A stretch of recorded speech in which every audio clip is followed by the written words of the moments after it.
Well, it's very interesting. Americans don't think that this can happen realistically because they have such a high standard of living. It's an artificially high standard of living, in my opinion, based on borrowed money and all these nice foreigners shipping us trillions of dollars worth of real wealth in exchange for paper that we ship them in payment. But Americans don't really think that that could happen here. This is America, after all. But it certainly can, and I'll tell you why. Because America is not essentially a piece of geography. It's not essentially a country. America is essentially an idea. But unfortunately, the idea of America has almost vanished within the country. So when we talk about, well, aren't you loyal to America? How can you say these terrible things? And I say, of course I'm loyal to America, but America's an idea. It's not a place, fundamentally. That's what's made America unique among all the countries of the world, which unfortunately it isn't anymore. The idea is still unique, but the country no longer is. And what's it going to be like as we progress in the way that we are now?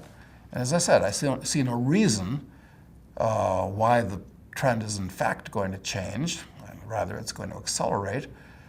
I think you're going to see foreign exchange controls put on so that the assets and the money that you have in the country are staying in the country, which is going to be most inconvenient when people lose the right to travel and transplant themselves.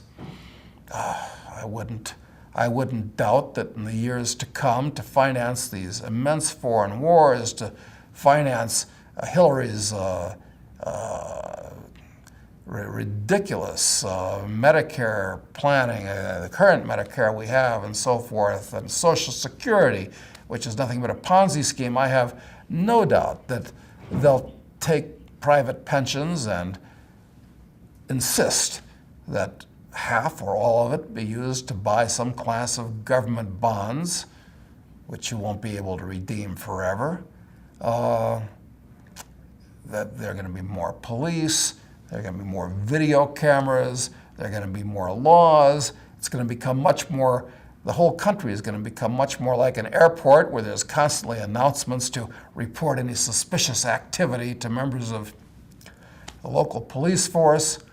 And of course, as a society becomes more politicized, and of course politics is really just a circle jerk where everybody's attempting to live at the expense of everybody else. If anybody thinks that they should have more, well, you just turn the suspected miscreant into the authorities and they'll make his life miserable because that's what they do for a living. So it's going to be very unpleasant, I think. Despite the fact that all the while technology is going to keep getting better, which tends to improve people's standards of living. So it's a conflict. On the one hand, you've got factors. People will continue to work, people will continue to save, people will continue to invent and do productive things, which will make things better. But then you're going to have the forces of the state diminishing personal freedoms. So, you know, it's